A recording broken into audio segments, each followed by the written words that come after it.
السلام علیکم ورحمۃ اللہ وبرکاتہ۔ الحمد للہ رب العالمین والعاقبۃ للمتقین والصلاة والسلام علی سیدنا ومولانا محمد وعلی آلہ وصحبہ اجمعین، اما بعد فاعوذ باللہ من الشیطان الرجیم۔ بسم اللہ الرحمن الرحیم۔ ان اللہ لا يحب المتکبرین، صدق اللہ مولانا العظیم وصدق رسولہ النبی الامین الکریم، وقال تبارک وتعالی مخبرا وآمرا في شأن حبيبه إن الله وملائكته يصلون على النبي يا أيها الذين آمنوا صلوا عليه وسلموا تسليما اللهم صل على سيدنا ومولانا محمد وعلى آله وصحبه وبارك وسلم۔ غلامان محمد کا وطیرہ خاکساری ہے، غلامان محمد کا وطیرہ خاک ساری ہے، مگر یہ خاک ساری قیصر و کسریٰ پہ بھاری ہے، مگر یہ خاک ساری قیصر و کسریٰ پہ بھاری ہے، وسیلہ ہی جہاں میں ضامن حاجت براری ہے، وسیلہ ہی جہاں میں ضامن حاجت براری ہے، یقیناً اولیاء اللہ کا فیضان جاری ہے، یقیناً اولیاء اللہ کا فیضان جاری ہے۔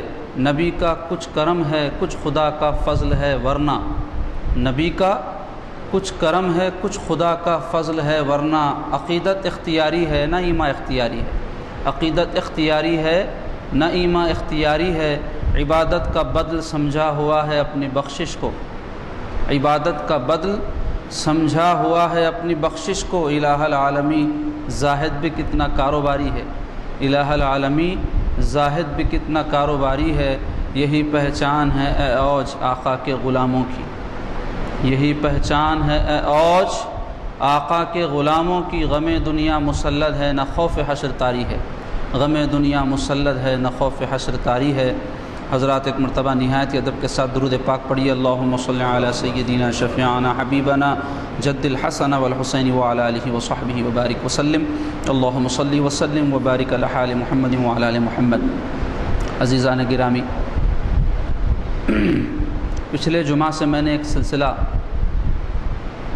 خطاب کا آغاز کیا تھا جس میں رذائل یا بری خصلتیں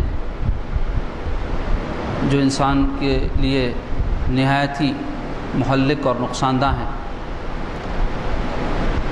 اور دین کو ہلاک کرنے والی ہیں، اس عنوان سے میں نے اس عنوان کے تحت حسد جو ایک بدترین باطنی بیماری ہے، اس سے متعلق کچھ باتیں آپ کے سامنے بیان کی تھی۔ آج ایک نئے عنوان پر میں آپ سے کچھ گفتگو کروں گا، لیکن اس سے قبل آپ کو بتاتا چلوں کہ یہ جو برے خصائل ہیں جن کو اصطلاح میں مہلکات کہا جاتا ہے، یعنی وہ خصلتیں یا وہ بری عادتیں یا وہ بری باتیں جن کو انسان اگر اپنے دل میں جگہ دے دے تو اس سے وہ ہلاک ہو جاتا ہے، اس سے اجتناب کرنا ہر ایک مسلمان کے لیے فرض ہے۔ جیسے کسی حرام چیز سے بچتے ہیں، شریعت نے جس کو ممنوع قرار دیا ہے، شراب ہے، چوری ہے، زنا ہے، جیسے اس سے بچتے ہیں، اور اس سے بچنے کے لیے جو کچھ کوشش ہم کرتے ہیں اتنی ہی بلکہ اس سے زیادہ کوشش اس باب میں ہونی چاہیے۔ کیوں؟ اس لیے کہ یہ جو بری خصلتیں ہیں انسان کے دین کو تباہ و برباد کرتی ہیں۔ انسان نماز بھی پڑھ رہا ہوتا ہے، روزے بھی رکھ رہا ہوتا ہے، دین کے تمام جو احکام ہیں اس پر عمل بھی کر رہا ہوتا ہے، لیکن ان برے خصائل کی وجہ سے، ان بری خصلتوں کی وجہ سے، ان باطنی بیماریوں کی وجہ سے اس کے وہ سارے نیک کام ضائع جاتے ہیں، اس کی محنتیں رائگاں جاتی ہیں۔ اس لیے انسان کے لیے جہاں یہ ضروری ہے کہ وہ نیکیاں کرے تو وہیں اس کے بچانے کی بھی فکر ہو۔ آدمی دولت مند کب بنتا ہے؟ صرف دولت کمانے سے دولت مند نہیں بنتا، ایک طرف دولت کمانا، دوسری طرف دولت بچانا، تو تب جا کے دولت مند بنتا ہے۔ مثلا ایک آدمی روزانہ 1 لاکھ روپیہ کما رہا ہے اور 1.25 لاکھ خرچ کر رہا ہے، تو وہ روزانہ 25,000 کا مقروض ہے۔ ایک آدمی 1 لاکھ کما رہا ہے، 50,000 خرچ کر رہا ہے، 50,000 بچا رہا ہے، تو پھر وہ روزانہ 50,000 اس کے جو بچیں گے اس سے وہ دولت مند بنے گا۔ تو ایسے ہی نیکی کے کام جب ہم کرتے ہیں تو یہ ہماری آخرت کے لیے دولت ہے، لیکن اس کو ضائع کرنے والی جو باتیں ہیں وہ برے خسائل۔ انسان ادھر نماز پڑھ رہا ہے، ادھر لوگوں سے حسد رکھ رہا ہے، ادھر ذکر اور تلاوت کر رہا ہے اور تکبر میں مبتلا ہے، ادھر صدقات و خیرات کر رہا ہے اور دوسری طرف ایسے خسائل جو بدترین ہیں اور اعمال کو ضائع کرنے والے ہیں اس کو اختیار کر رہا ہے، تو وہ ساری اس کی محنت ضائع جائے گی۔ اور یہ جو باطنی بیماریاں ہیں یا برے خسائل ہیں، اس کی اصلاح ہر ایک شخص پر فرض ہے، اور اس اصلاح کے ہی طریقے کو سلوک کہا جاتا ہے، اور اس کے لیے جو تعلق ہم قائم کرتے ہیں اور اس تعلق کے لیے جو عہد و پیمان ہوتا ہے اس کو پیری مریدی کہا جاتا ہے۔ میں بات آسان کر کے آپ کو بتا رہا ہوں۔ تو اصلاح جو ہے اپنے باطن کی ہر ایک پہ فرض ہے، اور اس کے لیے صرف کتابیں پڑھنے سے اصلاح نہیں ہوتی، یا صرف واعظ سن لینے سے اصلاح نہیں ہوتی، اصلاح کی طرف توجہ ضرور ہوتی۔ آدمی غافل تھا، کوئی اچھا واعظ سنا، اس کے دل میں رغبت پیدا ہوتی ہے کہ بھئی اب تک میں جو کرا غلط کرا، اب صحیح کرنا ہے۔ تو اب صحیح کیسا کرنا ہے؟ کتاب پڑھے تو ہوتے صحیح، یا پھر واعظ خالی سنتے رہے تو صحیح ہوتے نہیں۔ واعظ سے ترغیب ہو جاتی ہے، توجہ ہو جاتی ہے، اس کے بعد کا معاملہ جو ہوتا ہے اس کے لیے کسی کی صحبت کی ضرورت ہوتی ہے، کسی رہنما اور رہبر کی ضرورت ہوتی ہے۔ دور حاضر میں بہت سارے فتنے جہاں سر اٹھا رہے ہیں، تو اس میں ایک فتنہ یہ بھی ہے کہ لوگ اصلاحی تعلق کے لیے اہل علم، اہل تقوی، اہل طریقت کی صحبت کو غیر ضروری قرار دے رہے ہیں، کہہ رہے ہیں قرآن ہے، حدیث ہے، پڑھ لو، کسی کی کیا ضرورت ہے آپ کو؟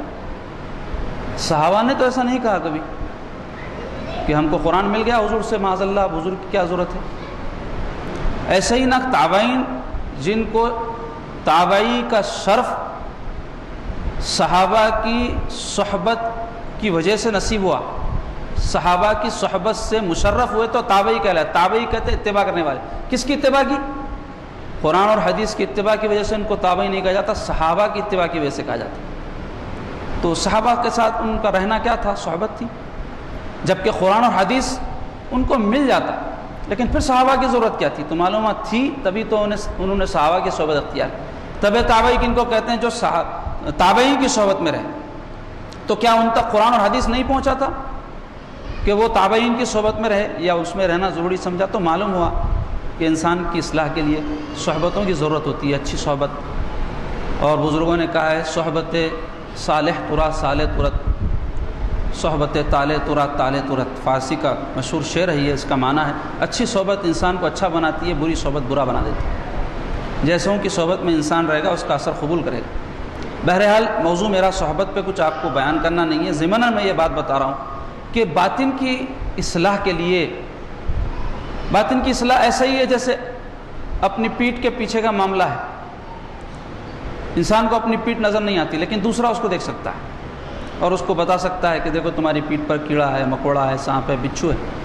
ایسے ہی اپنے برے خسائل جو خود انسان کے اپنے وجود میں ہوتے ہیں اس کو وہ نہیں دیکھ سکتا، اس کے لیے کسی ایسی آنکھ کی ضرورت ہوتی ہے بیرونی جو اس کو دیکھ کر آگاہ کرے، اور صرف آگاہ کرنے سے بھی کام نہیں بنتا، محنت کرنی پڑتی ہے۔ بیماری پر کتاب پڑھ لینے سے بیماری دور نہیں ہوتی، بیماری کے اسباب جان لینے یا بیماری کا علاج جان لینے سے آدمی کو صحت نہیں ہوتی، دوا کھانا پڑتا ہے، پرہیز کرنا پڑتا ہے، مشقت اٹھانی پڑتی ہے، تب جا کے بیماری دور ہوتی ہے۔ دوا کڑوی بھی ہوتی ہے، تکلیف دہ بھی ہوتی ہے، لیکن کھائیں گے تو ہی اچھے ہوں گے۔ تو ایسے ہی یہ جو رذائل ہیں، یہ جو بری خصلتیں ہیں، اس کا جان لینا، اس پر واعظ سن لینا، اس پر کتاب پڑھ لینا یا اس پر کتاب لکھ دینا، ان بیماریوں کو انسان سے دفع نہیں کرتا، بلکہ اس کے لیے مجاہدے کی ضرورت ہوتی ہے، محنت کرنے کی ضرورت ہوتی ہے۔ اور انسان عبادات کے بارے میں تو بڑی کوشش کرتا ہے، کئی اللہ کے بندے ہیں، احکام بھی سیکھتے ہیں، محنت بھی کرتے ہیں، عبادات انجام دیتے ہیں، لیکن عبادات سے زیادہ جس بات کی طرف توجہ کرنے کی ضرورت ہے وہ اپنے باطن کی اصلاح ہے، کیونکہ آپ کی عبادتوں کی قبولیت کا دار و مدار آپ کے اچھے باطن پر ہے۔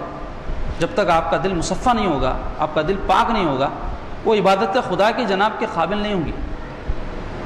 تو بہرحال اس گفتگو سے میں جو بات آپ کو سمجھانا چاہتا ہوں وہ یہ ہے کہ دور حاضر میں اس عنوان پر لوگوں کی زیادہ توجہ نہیں ہے کہ اپنے باطن کی ہم کو اصلاح کرنی چاہیے۔ لوگ اگر کوئی رہبر اور رہنما بھی تلاش کرتے ہیں تو کوئی مصلح کو نہیں بلکہ کوئی چمتکاری کو تلاش کرتے ہیں، چاہتے ہیں کہ ان کے پاس جاتے ہی ہمارے کام بن جانا، ہمارا سب معاملہ صحیح ہو جانا، ہم جو چاہتے ہیں وہ منتیں پورے ہو جانا، ایسی تعویذ دینا، ایسا وظیفہ بتانا، سب کام بن جانا۔ یہ تو سب دنیا کے معاملات ہیں، اس سے آخرت کا کوئی تعلق نہیں۔ دنیا میں تو کافر کو بھی جو اس کا مقدر ہے اللہ تعالیٰ عطا فرما رہے ہیں۔ مومن ایمان کے ہاتھ سے لیتا ہے، تقوی کے ہاتھ سے لیتا ہے، پرہیزگاری کے ہاتھ سے لیتا ہے۔ اگر اس کی قسمت میں کوئی چیز نہیں ہے تو کوئی سوائے اللہ کے اس کو دے نہیں سکتا، تو پھر اس کے لیے یہی راستہ ہے کہ وہ اپنے رب سے رجوع ہو جائے، اس کی طرف متوجہ ہو جائے۔ بہرحال عزیزو، ضرورت اس بات کی ہے کہ اپنی باطن کی ہم اصلاح کی فکر کریں۔ اور جیسے میں ابھی عرض کیا کہ پچھلے جمعہ میں نے باطنی بیماریوں میں سے ایک بیماری جس کو حسد کہتے ہیں اس سے متعلق کچھ باتیں آپ کے گوشے گزار کی تھیں۔ آج ایسی ہی باطنی ایک بیماری جو انسان کے دین کو تباہ و برباد کر دیتی ہے، اس پر میں کچھ گفتگو کروں گا، اور وہ ہے تکبر۔ تکبر جو لفظ ہے یہ کبر سے بنا ہے، اور کبر کے معنی ہوتے ہیں بڑائی کے، اور اصطلاح میں شریعت کی تکبر کہتے ہیں حق کو رد کرنا اور لوگوں کو حقیر جاننا۔ کیا تعریف تکبر کی بیان کی گئی اصطلاح شریعت میں؟ حق کو رد کرنا۔ اللہ حق، اللہ کے رسول حق، قرآن حق، دین اسلام حق، اس کو کوئی رد کر دے وہ کافر۔ ان سب کو تو مان رہا ہے لیکن حکم خدا کو نہیں مان رہا ہے تکبر کی وجہ سے، تب بھی وہ کافر ہو جائے۔ ہاں اگر نفسانیت کی وجہ سے نہیں مان رہا ہے، غفلت کی وجہ سے نہیں مان رہا ہے، گناہ گار کہیں گے اس کو۔ مثلا ایک آدمی ہے نماز نہیں پڑھ رہا ہے اور یہ سمجھ رہا ہے کہ نماز نہ پڑھنا گناہ ہے اور مجھ سے یہ گناہ ہو رہا ہے، پھر بھی کیا جا رہا ہے، تو وہ فاسق ہے، گناہ گار ہے۔ لیکن ایک آدمی ہے کہے کہ نماز پڑھنا ہی نہیں ہے، اللہ تعالیٰ کو کہ ہماری نمازوں کی ضرورت ہے، ہم نماز پڑھے تو اس کی عبادت ہوتی اور نہیں پڑھے تو نہیں ہوتی، یہ سب پریڈ معاذ اللہ کئی کو کرنا، ایسا اگر کوئی عقیدہ رکھتا ہے اور ایسی باتیں زبان سے نکالتا ہے تو وہ بھی کافر ہے، فاسق نہیں ہے۔ فاسق وہ ہے جو نماز پڑھے نہیں لیکن یہ سمجھے کہ غلط کر رہا ہوں۔ کافر وہ ہے جو نماز پڑھے بھی نہیں اور سمجھے کہ یہ ضروری نہیں ہے، تو اس سے آدمی کافر ہوتا ہے۔ یہ بھی تکبر کی علامت ہے۔ تکبر کی بھی قسمیں بزرگوں نے بیان کی۔ اللہ کی ذات سے تکبر کرنا جو کفار کا تکبر تھا کہ اللہ کو مانتے ہی نہیں تھے۔ رسول اللہ صلی اللہ علیہ وسلم کی ذات سے تکبر کرنا کہ حضور علیہ الصلوۃ والسلام کو اللہ نے جب نبی بنایا تو کہنے لگے کہ اللہ نے ہم میں سے کوئی بڑے کو کیوں نہیں بنایا، ہم میں کئی سیٹ تھے، ہم میں کئی امیر تھے، ہم میں کئی سردار تھے، اللہ تعالیٰ نے ان میں سے کسی کو نبی کیوں منتخب نہیں کیا؟ تو اللہ تعالیٰ قرآن مجید میں فرما رہے ہیں اے محبوب کیا اب یہ اللہ کی نعمتیں تقسیم کریں گے؟ یہ چنیں گے کس کو چننا ہے؟ اللہ جس کو چاہے چنے، اللہ نے آپ کو چنا، آپ اللہ کے چنندہ بندے۔ ایسے ہی ایمان والوں سے تکبر کرنا، ان سے منہ پھلا کر ملنا، ان کو ادنا جاننا، ان کو حقیر سمجھنا، یہ تیسرا تکبر ہے جس پر میں آج آپ سے گفتگو کرنے والا ہوں، اور اس کے اسباب کیا ہے آپ کو بتاؤں گا اور اس کا علاج بھی انشاءاللہ تعالیٰ۔ تو جاننا چاہیے کہ تکبر بدترین خصلت ہے اور اس کا محل انسان کا قلب ہوتا ہے۔ یہ جتنے برے خصائل ہیں اصل میں نفسانیت اور جو ہے دنیا کی محبت کی وجہ سے دل میں پیدا ہوتے ہیں، دل میں جگہ پکڑتے ہیں، اور اس کی جب تک اصلاح نہ کی جائے، جب تک مجاہدات نہ کیے جائیں، جب تک اس کی دفع کرنے کی کوشش نہ کی جائے، دفع نہیں ہوتی۔ تو جاننا چاہیے کہ تکبر ایک ایسی بری خصلت ہے جو سب سے پہلے شیطان نے اختیار کی۔ حدیث شریف میں حدیث قدسی ہے، حدیث قدسی ایسی حدیث کو کہتے ہیں جس کے راوی رسول اللہ صلی اللہ علیہ وسلم اور روایت کریں اللہ تعالیٰ سے۔ تو حضور علیہ الصلوۃ والسلام ارشاد فرماتے ہیں، اللہ تعالیٰ فرماتا ہے کہ کبر میری چادر ہے، اور جو کوئی اس کو اوڑھنے کی کوشش کرے گا میں اس کو رسوا اور ذلیل کر دوں گا۔ یعنی یہ جو بڑائی ہے یہ صرف اللہ کے لیے روا ہے، کیوں نہ ہو کہ وہ ذات کو فنا نہیں ہے، وہ ذات کو موت نہیں ہے، وہ ذات کو عدم نہیں ہے، وہ ذات قادر مطلق ہے۔ تو ایسا اگر کوئی ہو تو وہ تکبر کر سکتا ہے، وہ بڑائی کر سکتا ہے، تو اللہ کے علاوہ ایسا کوئی ہے ہی نہیں، تو پھر تکبر کسی اور کے لیے روا ہی نہیں، کیونکہ ہر شے اللہ کی مخلوق ہے، اللہ کے بندے ہیں۔ تو بندہ پناہ یہ ہے کہ بندہ تواضع اختیار کرے، انکساری اختیار کرے، عاجزی اختیار کرے، سادگی اختیار کرے، نہ کہ خدا کی صفت اپنے ساتھ جو ہے جوڑ لے۔ تو اس سے ہوگا کیا؟ وہ رسوا ہوگا، ذلیل ہوگا، جیسے شیطان رسوا اور ذلیل ہوا تھا۔ قرآن مجید میں اللہ تبارک و تعالیٰ نے کئی مقامات پر شیطان کا قصہ بیان کیا ہے۔ کیوں؟ قرآن میں قصہ کہانی صرف کیا قصہ کہانی کے مقصد سے بیان ہوئی نہیں، عبرت کے لیے، نصیحت کے لیے۔ تو اللہ تعالیٰ نے حضرت آدم کو شیطان کا قصہ کیوں بیان کیا؟ اس لیے کہ اس میں ہمارے لیے نصیحت ہے۔ اللہ تبارک و تعالیٰ قرآن مجید میں یہ بات بیان فرمائے ہیں کہ اللہ تعالیٰ جب اعلان فرمائے کہ انی جاعل فی الارض خلیفہ، کہ میں زمین پر اپنا ایک خلیفہ پیدا کرنے والا ہوں، اپنا ایک نائب بنانے والا ہوں، تو شیطان جو اس وقت معلم الملکوت تھا، فرشتوں کو پڑھاتا تھا اور زبردست علم والا تھا اور بڑا عابد تھا، عبادت گزار تھا، تو اس کو یہ بات ناگوار گزری اس خیال سے کہ آدم علیہ السلام جب اللہ کے خلیفہ بنا دیے جائیں گے تو کہیں میری ہوا نہ اتر جائے، کہیں میرا جو مقام ہے وہ مجھ سے نہ چھن جائے۔ یہ حسد کی وجہ سے تھا۔ اور جب اللہ تبارک و تعالیٰ کا ارشاد ہوا وَإِذْ قُلْنَا لِلْمَلَائِكَةِ اسْجُدُوا لِآدَمَ فَسَجَدُوا إِلَّا إِبْلِيسَ أَبَىٰ وَاسْتَكْبَرَ وَكَانَ مِنَ الْكَافِرِينَ۔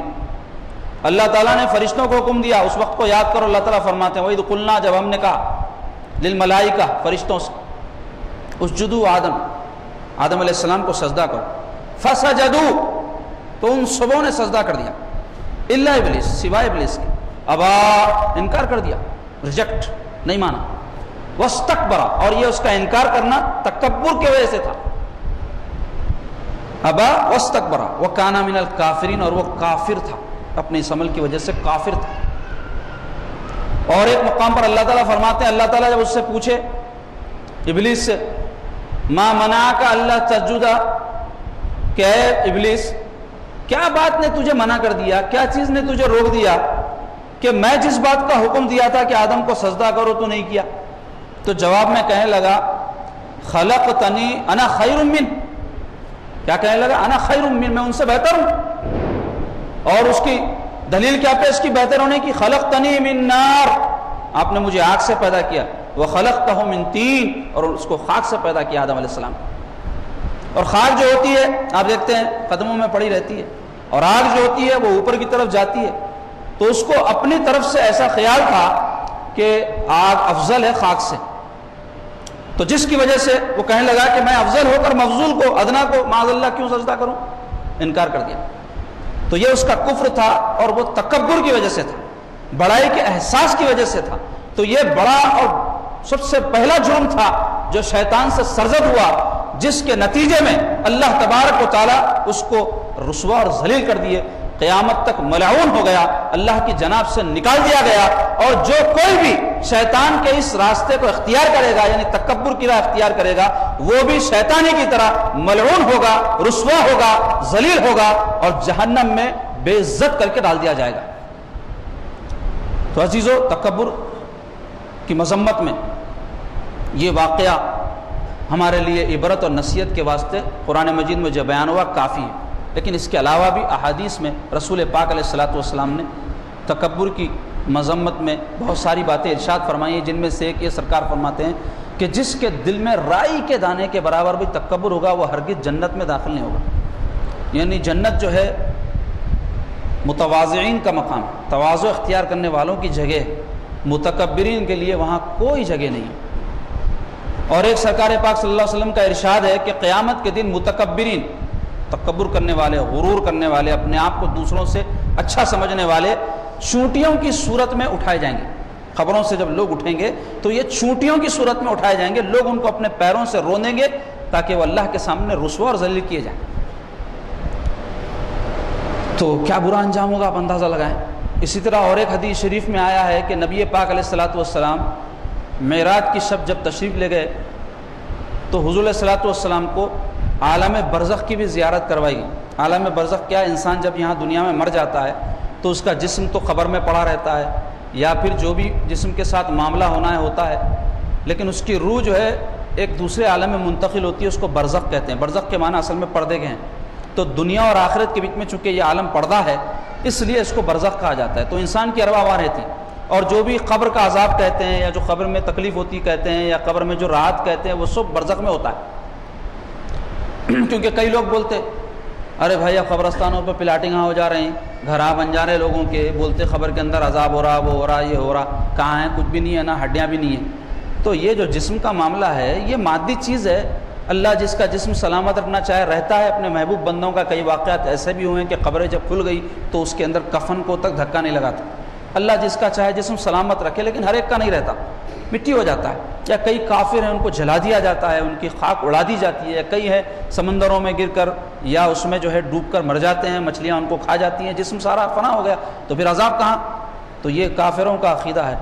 ہمارا عقیدہ یہ ہے کہ جسم ہے جو سڑتا ہے، گلتا ہے، مٹتا ہے، فنا ہوتا ہے، روح فنا نہیں ہوتی، اس کو برزخ میں رکھتے ہیں. وہاں انسان کے ساتھ یہ عذاب قبر کا معاملہ ہوتا ہے. قیامت کے دن ایک عقیدے کی بات بتا رہا ہوں آپ کو، قیامت کے دن اللہ تعالیٰ دوبارہ ان جسموں کو جو ہے زندہ کریں گے اور اس میں وہ روح داخل کریں گے جو ان کی اس دنیا کی زندگی میں تھی ان کے ساتھ. بہرحال رسول کریم صلی اللہ علیہ وسلم کو برزخ دکھایا گیا، وہاں لوگوں کے دنیا میں کیے جانے والے اعمال کی مثالی صورتیں بتائی گئی. جو جیسا یہاں کام کرتا ہے وہاں ایک اس کی صورت بنتی ہے، جو یہاں ایک کام کرتا ہے جس کام میں زیادہ لگا رہتا ہے وہاں ایک صورت بنتی ہے، مثالی صورت. تو حضور صلی اللہ علیہ وسلم نے ایک مقام پر دیکھا کہ کچھ لوگ ہیں ان کے سروں کو بڑے بڑے پتھروں سے فرشتے کچل رہے ہیں. ادھر سر کچلا گیا، ادھر صحیح سلامت ہو گیا، ادھر کچلا گیا، ادھر صحیح سالم ہو گیا. یہ سلسلہ چل رہا ہے، دور چل رہا ہے. تو حضور صلی اللہ علیہ وسلم جبرائیل علیہ السلام سے پوچھا، جبرائیل یہ کون لوگ ہیں اور ان کے ساتھ اس سختی کے عذاب کا معاملہ کیوں ہو رہا ہے؟ تو جبرائیل علیہ السلام عرض گزار ہوئے، یا رسول اللہ صلی اللہ علیہ وسلم یہ متکبرین ہیں جو دنیا میں اکڑ کے چلتے تھے، لوگوں کو حقیر سمجھتے تھے اور ذلیل سمجھتے تھے اور اپنے آپ کو بڑا سمجھتے تھے. تو اللہ تبارک و تعالیٰ ان کو قیامت تک یہی عذاب دیتا رہے گا کہ ان کے سر کچلے جاتے رہیں گے. قیامت کے دن ان کے حساب کتاب کے بعد ان کا ٹھکانہ جہنم ہوگا. تو خبر میں بھی متکبرین کے لیے عذاب ہے، پھر مرنے کے بعد یعنی محشر کے بعد جو ان کا ٹھکانہ ہے اللہ نے رکھا وہاں جائیں گے. یا کوئی اور عہدہ اس کو مل جائے تو وہ جو کہتا ہے کام ہوتے ہیں اپنے اقتدار کی وجہ سے، اس کے ماتحتین ہوتے ہیں. اٹھتا ہے تو اس کے ساتھ 4 آدمی چلتے ہیں، اس کے ساتھ گاڑی ہوتی ہے، اس کو بنگلہ ملتا ہے، اس کو ایک نشہ ہوتا ہے کہ میں جو کہتا ہوں میری چلتی ہے. تو اس کی وجہ سے اس کے اندر غرور پیدا ہو جاتا ہے، بڑائی کا احساس پیدا ہو جاتا ہے. ایک سبب یہ ہے. ایک سبب خوبصورتی ہے، حسن و جمال ہے. اللہ تعالیٰ اگر اپنے فضل سے کسی کو اچھا چہرہ دے دے، رنگت گوری ہو، آنکھ ناک اچھے ہوں، تو اس کی وجہ سے وہ جو لوگ اس کے جیسے نہیں ہوتے ان کو حقیر جانتا ہے، ان کو ادنا سمجھتا ہے، ان کو گری ہوئی نظر سے دیکھتا ہے. تو یہ ایک سبب ہے. اسی طرح اور ایک سبب ہے نسب. کوئی اعلیٰ نسب کا ہو، اعلیٰ خاندان کا ہو، اس کے اجداد بڑی ہستیاں رہی ہوں، تو اس پر بھی اس کو ناز اور ناز کرنا بری بات نہیں ہے. تکبر کرنا بری بات ہے کہ اپنے کو اچھا جانے، دوسروں کو حقیر جانے. ناز کیا ہوتا ہے؟ یہ سمجھے کہ میں فلاں فرد کی اولاد ہوں، جو میں فلاں بزرگ کی اولاد ہوں، فلاں عالم کی اولاد ہوں، اس پر اسے خوشی ہو، اس کو ناز کہتے ہیں. اور تکبر کیا ہے؟ میں ایسا ہوں، دوسرے میرے سامنے کیا حیثیت رکھتے ہیں. یہ تکبر، یہ دوسری جہت ہوتی ہے.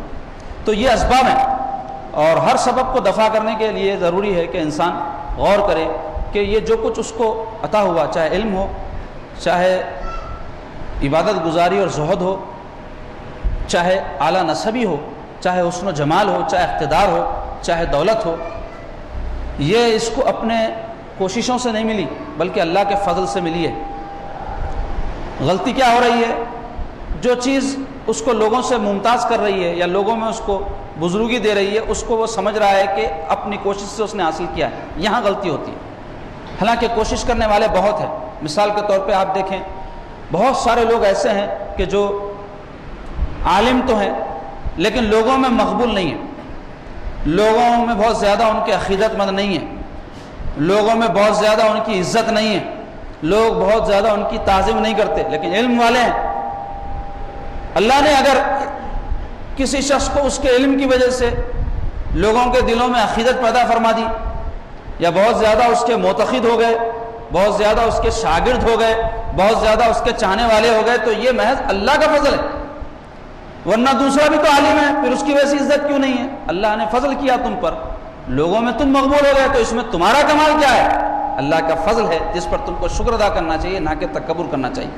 ایک بات. دوسری بات یہ کہ ایسا شخص جس کو علم کی وجہ سے تکبر دل میں پیدا ہو رہا ہے، اس کو یہ غور کرنا چاہیے کہ اللہ چاہے تو 1 منٹ میں اس کا علم سلب کر لے، سارا اس کا حافظہ ضائع چلا جائے، جو کچھ اس کو یاد ہے بھول جائے، یا پھر اللہ تبارک و تعالیٰ لوگوں میں اس سے کوئی ایسی حرکت کروا دے جس کی وجہ سے لوگوں کے دل سے اس کی عزت نکل جائے، اس کی تعظیم نکل جائے. تو یہ سب کچھ ہو سکتا ہے، ممکن ہے. تو پھر اس کو غرور کس بات کا، تکبر کس بات پر کر رہا ہے؟ اور پھر اور ایک بات بتاتا ہوں میں آپ کو، اس کو علم ہوگا، بہت بڑا عالم ہوگا، لیکن اللہ نے ہر ایک علم والے پر علم والا رکھا ہے. ایسا تو نہیں ہے کہ یہ سب کچھ جانتا ہے، یہ جو کچھ جانتا ہے، دنیا میں ایسے بھی ہیں کہ دوسروں کے علم کے سمندر کے سامنے اس کا جاننا ہے قطرے کے برابر ہے۔ اور اصل میں علیم تو اللہ کی ذات ہے، اللہ نے اپنے کرم سے اس کو علم دیا ہے۔ تو علم کیا ہے؟ پھل ہے، اور پھل جس درخت پر لگتا ہے وہ درخت جھکتا ہے نہ کہ اگڑتا ہے۔ اگڑتا وہ درخت ہے جس پر پھل نہیں ہوتے۔ آپ دیکھو سرو کا جھاڑ کہتے ہیں، اکڑا رہتا ہے لمبا، اس پر کوئی پھل نہیں ہوتے، اکڑا ہی رہتا ہے، کچھ فائدہ نہیں ہے، سایہ ہے نہ پھل ہے۔ لیکن جب آپ دیکھتے ہیں کوئی درخت ہو کہ جس پر پھل اور بہت پھول لگے ہیں تو اس سے لوگوں کو فائدہ ہوتا ہے، سایہ بھی دیتا ہے، پھل کا بھی فائدہ ہوتا ہے اس کو۔ تو ایسے ہی علم کا اگر اس کے پاس واقعتاً پھل ہے تو اس میں تواضع ہونی چاہیے، نہ کہ وہ اکڑا رہے اور اپنے کو دوسروں سے بہتر جانے۔ اور جیسے سرکار نے فرمایا کہ جو تکبر کرتا ہے اللہ تعالیٰ اس کو رسوا کرتا ہے، اس کو ذلیل کرتا ہے، جیسے شیطان کو کیا تھا۔ عبرت کے لیے اس کی مثال موجود ہے ہمارے سامنے۔ اسی طرح اگر کسی کو زہد اور عبادت کی وجہ سے تکبر پیدا ہو تو جاننا چاہیے کہ عبادت کی وجہ سے انسان میں تواضع پیدا ہونا چاہیے، جو اس کی عبادت مقبول ہونے کی علامت ہے۔ نماز ہے جو سب سے بہترین عبادت ہے، اس میں کیا کر رہے ہیں آپ اپنی اس پیشانی کو جس کو آپ سب سے بلند سمجھتے ہیں اپنے خدا کے لیے، زمین پر جو سب سے ادنا چیز ہے، خاک جس کو کہتے ہیں، اس پر رکھ رہے ہیں۔ تو اس سے صفت کیا پیدا ہونی چاہیے؟ بندگی کی صفت، تواضع کی صفت، انکساری کی صفت، عاجزی کی صفت پیدا ہونا ہے۔ اگر ایسی عظیم الشان عبادت، محتم بالشان عبادت اگر انجام دے کر بھی آپ نے بندگی کی خصلت، تواضع کی خصلت، انکساری کی خصلت، عاجزی کی خصلت پیدا نہیں ہوئی ہے تو مطلب نماز جیسی پڑھنا ہے آپ نہیں پڑھ رہے ہیں، یا نماز جس مقصد کے لیے ہے آپ کو نہیں معلوم کہ کیوں پڑھی جا رہی ہے۔ تو عبادت اور زہد انسان کے اندر تواضع پیدا کرے نہ کہ تکبر، کیونکہ شیطان کی مثال اس کے لیے بھی موجود ہے کہ وہ بھی بڑا عابد تھا، بلکہ روایت میں آیا کہ اس نے اتنے سجدے کیے تھے کہ اگر زمین پر ان سجدوں کو پھیلایا جائے تو ساری زمین پر ہو جائے، لیکن انجام راندہ درگاہ، رسوا، ذلیل، لعین سب ہو گیا ہے۔ کیوں؟ اس لیے کہ اس عبادت نے اور اس علم نے اس میں تکبر پیدا کر دیا تھا، جس کی وجہ سے اس کی ساری کاوشیں ضائع چلی گئی۔ تو کہیں ایسا ہمارے ساتھ بھی نہ ہو جائے کہ ہم عبادت کر کے دوسروں کو جو نہیں کرتے حقیر سمجھے، ادنا جانے۔ یہ تو اللہ کا فضل ہے، اللہ نے توفیق دی، ایسے سمجھے۔ اس کے علاوہ اگر کسی کو اللہ نے دولت سے نوازا ہے اور یہ سمجھتا ہے کہ دولت اس کی کوشش کا نتیجہ ہے تو نادانی کر رہا ہے۔ کتنے دنیا میں کوشش کرنے والے ہیں، مزدور ہیں، محنت کرنے والے ہیں کہ ہم سے زیادہ وہ محنت کرتے ہیں اور نتیجہ ویسا ان کو نہیں ملتا جیسا ان کی محنت کا ان کو ملنا چاہیے۔ پھر آپ کو مل رہا ہے تو اس میں کیا ہے؟ آپ کی کوئی جو ہے بڑائی نہیں ہے، اس رب کی بڑائی ہے جس نے آپ کی کم محنت پر بھی دوسری محنت والوں سے زیادہ آپ کو جو ہے کچھ عطا فرما دیا، اس کا کرم ہے۔ تو اس پر شکر گزار ہونا چاہیے اپنے رب کا، بندگی کی صفت میں اور اضافہ ہونا چاہیے نہ کہ تکبر کرے۔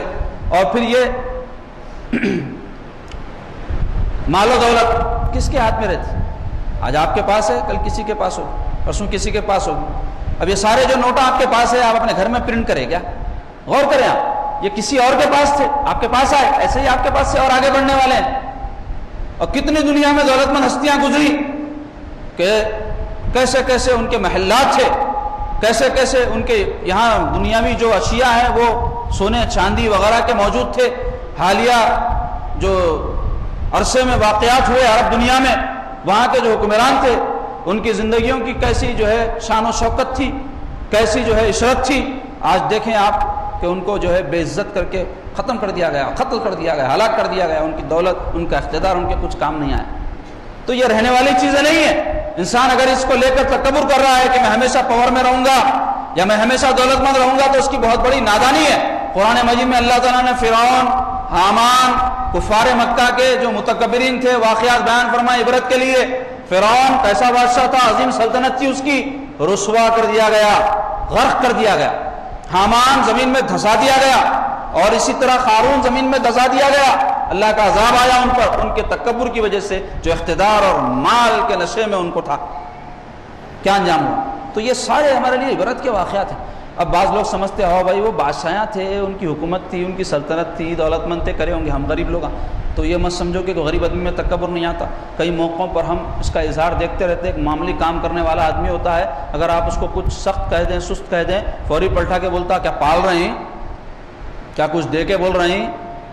کیا ہوتا ہے اس کے اندر اپنے انانیت اور اپنا جو ہے کچھ ہونے کا احساس رہتا ہے، ہر انسان میں رہتا ہے۔ تو انسان یہ نہ سمجھے کہ یہ صرف دولت مندوں کے لیے خطرہ ہے کہ وہ متکبر ہو جائیں، ہم نہیں ہوں گے، کوئی بھی ہو سکتا ہے۔ اس لیے ہمیشہ اپنا محاسبہ کرنے کی ضرورت ہے۔ جیسے میں نے کہا کہ اس کا علاج کیا ہے آپ کو بتاؤں گا میں انشاءاللہ۔ تو عزیزو، اب یہ جو تکبر ہے، یہ کبر، یہ بڑائی کا احساس ہے، اس کے لیے ضروری ہے کہ اس کا علاج ہو، اور اس کا علاج کیا ہے؟ تواضع، انکساری بندہ اختیار کرے۔ کائنات میں سب سے بڑی ہستی، سب سے اعلیٰ ہستی، سب سے معتبر ہستی، سب سے بزرگ ہستی، بعد از خدا بزرگ کوئی قصہ مختصر جس ذات پاک کے لیے کہا جاتا ہے، وہ ہمارے آقا و مولا سیدنا محمد رسول اللہ صلی اللہ علیہ وسلم کی ذات پاک۔ ہمارے آقا اتنی عظمت، اتنی شان والے کہ اللہ تبارک و تعالیٰ نے آپ کا وہ مقام رکھا ہے کہ کوئی بندہ نہ آپ سے پہلے نہ آپ کے بعد اس مقام اور مرتبے کو پا سکتا ہے۔ اس کے باوجود حضور علیہ الصلوۃ والسلام کی سادگی، حضور کی تواضع کے قربان جاؤ۔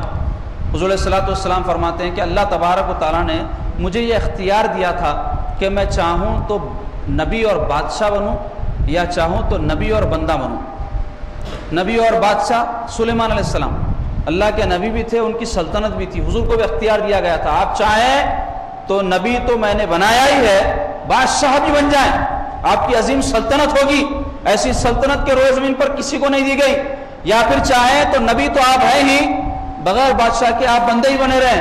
تو حضور صلی اللہ علیہ وسلم فرماتے ہیں میں نے بندہ اور نبی ہونے کو پسند کر لیا۔ یہ کیا تواضع کی حضور کی، کیونکہ بندگی میں وہ نشہ ہے کہ جو بادشاہی میں نہیں ہے، اور یہ ان کو محسوس ہوتا ہے جو صحیح معنوں میں بندے بنتے ہیں، ان کو وہ لذت حاصل ہوتی ہے جن کے اندر عبدیت جو ہے جاگزی ہو جاتی ہے۔ آج اس سے محرومی ہم کو درے در کا کر دی۔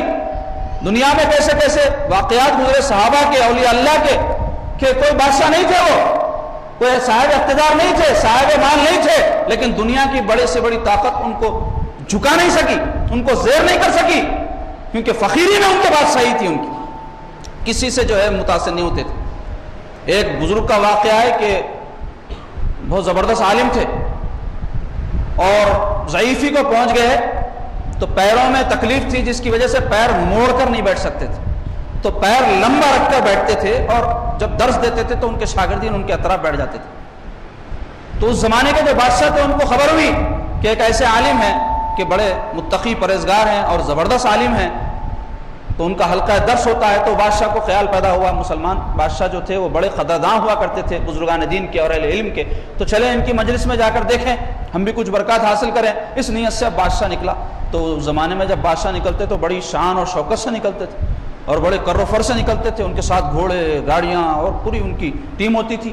آج ہی آپ دیکھیں کہ ایم ایل اے صاحب نکلے تو 2 گاڑیاں آگے 2 گاڑی پیچھے لے کے نکلتے، منسٹر صاحب نکلے تو 4 ادھر 4 ادھر، اب چیف منسٹر نکلے تو اور ایک تماشا رہتا۔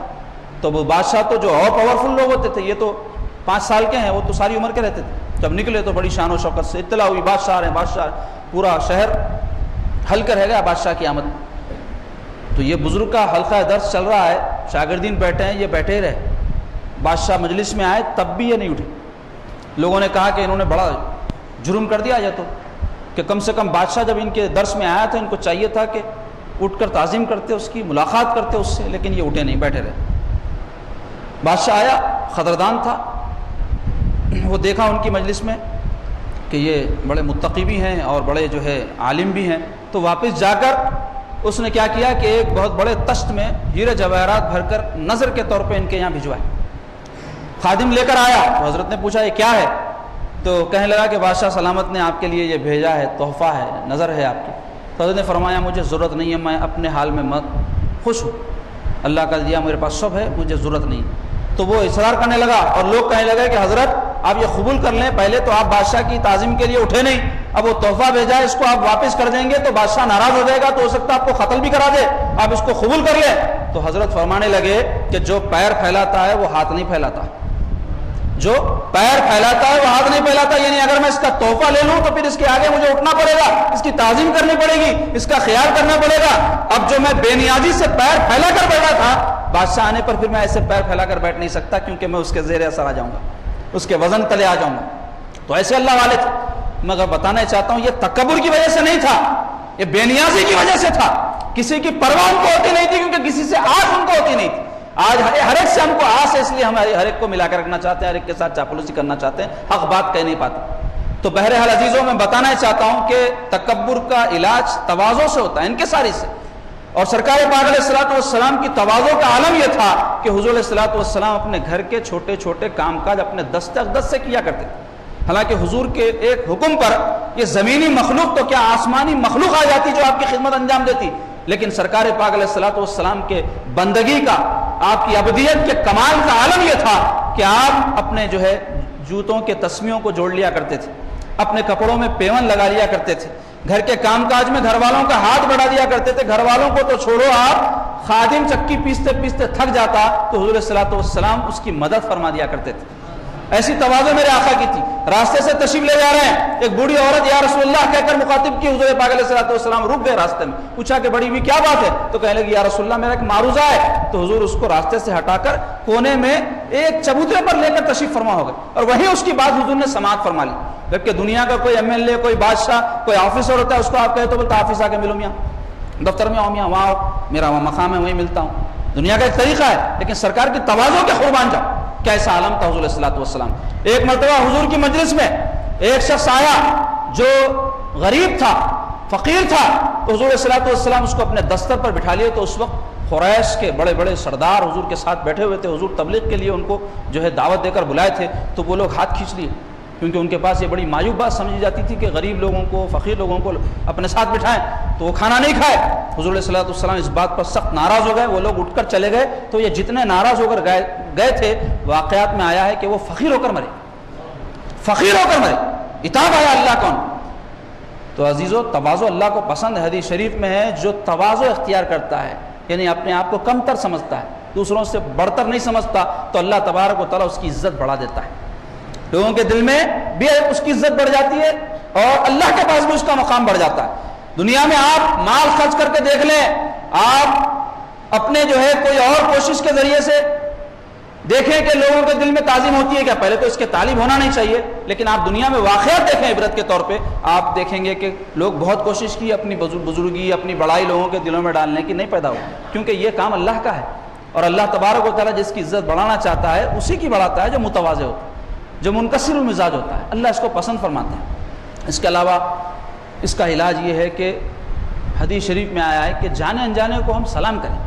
سلام کرنے سے کیا ہوتا ہے؟ تواضع پیدا ہوتی ہے انسان کے اندر۔ متکبر جو آدمی ہوتا ہے منتظر رہتا ہے کہ وہ مجھے سلام کرے، میں کیوں کروں؟ رسول کریم صلی اللہ علیہ وسلم چھوٹے بچوں کو بھی سلام فرمایا کرتے، پہل کیا کرتے تھے سلام، اس سے انسان کے اندر تواضع پیدا ہوتا ہے۔ اس کے علاوہ سرکار کی جیسے سنت ہے، کام کاج چھوٹے، یعنی چھوٹے سے مراد یہ نہیں ہے کہ کوئی کام مرتبے میں چھوٹا ہوتا ہے، بلکہ چھوٹے موٹے کام جس کو ہم کہتے ہیں گھر کے، گلاس اٹھا کر رکھ دیے، پلیٹ لا کر رکھ دیے، دستر اٹھا دیے، بعض لوگ سمجھتے ہیں یہ ہماری توہین ہے مگر یہ کرے تو ایسا کرنا ہماری شان کے خلاف ہے، ہم یہ کام کرنا نہیں چاہیے، ہمارے یہ کام نہیں ہے، ایسا نہیں سمجھنا چاہیے۔ ایسا خیال آنے پر تو ضرور کرنا چاہیے کہ اسی سے تکبر ٹوٹتا ہے، اسی سے غرور ٹوٹتا ہے۔ جب دو عالم کے سلطان محمد عربی صلی اللہ علیہ وسلم اس طرح کے کام انجام دیتے تھے تو آپ کی میری حیثیت کیا ہے اس بارے میں؟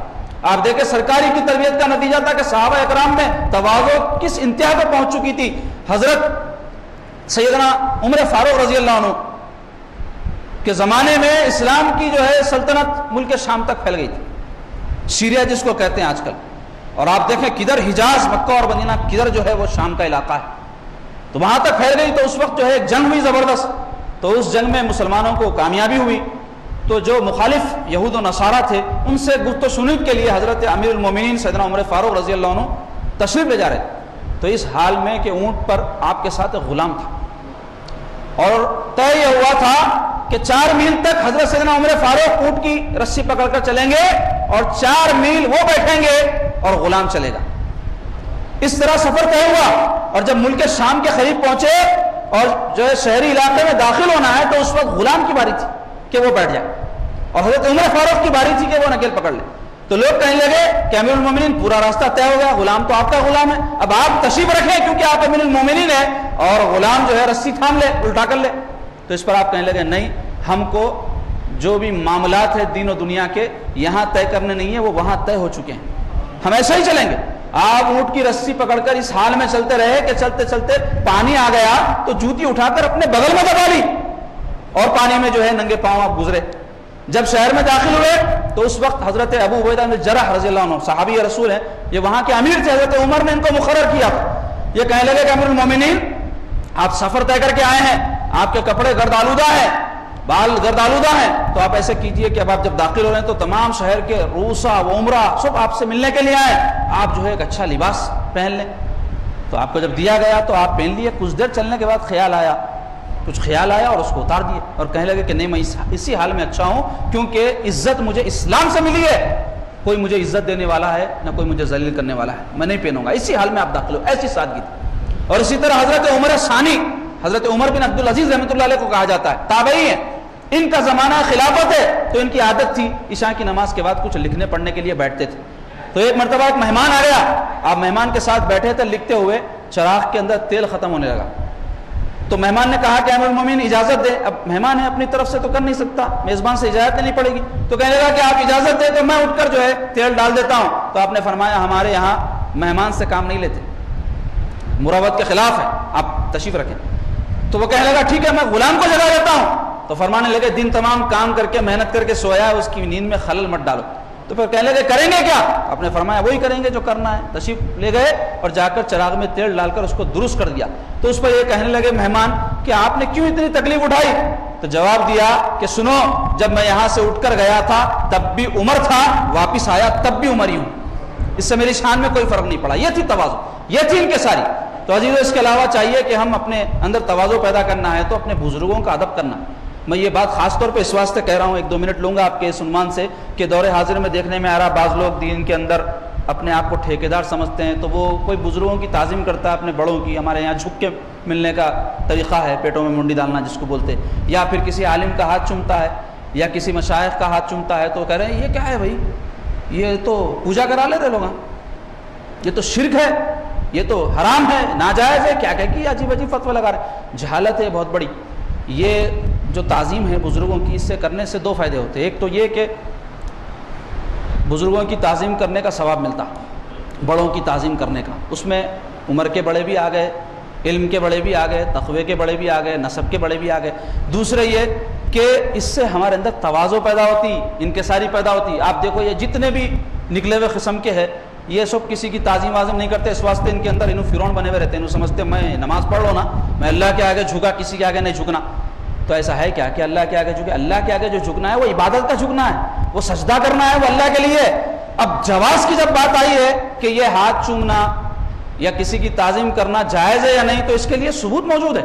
امام بخاری رحمۃ اللہ علیہ کا بار بار حوالہ دیتے ہیں مختلف جو ہے احکامات کے بارے میں، تو ان کو بتا دوں امام بخاری کی خالی بخاری شریف یہ کتاب نہیں ہے، الادب المفرد ایک کتاب ہے مشہور، حضرت امام بخاری ہی کی ہے، اس کو اٹھاؤ، اس میں انہوں نے یہ ساری باتیں لکھی ہیں جس میں صحابہ نے حضور علیہ الصلوۃ والسلام کے ہاتھ نہیں پیر بھی چومے ہیں، ہاتھ نہیں پیر۔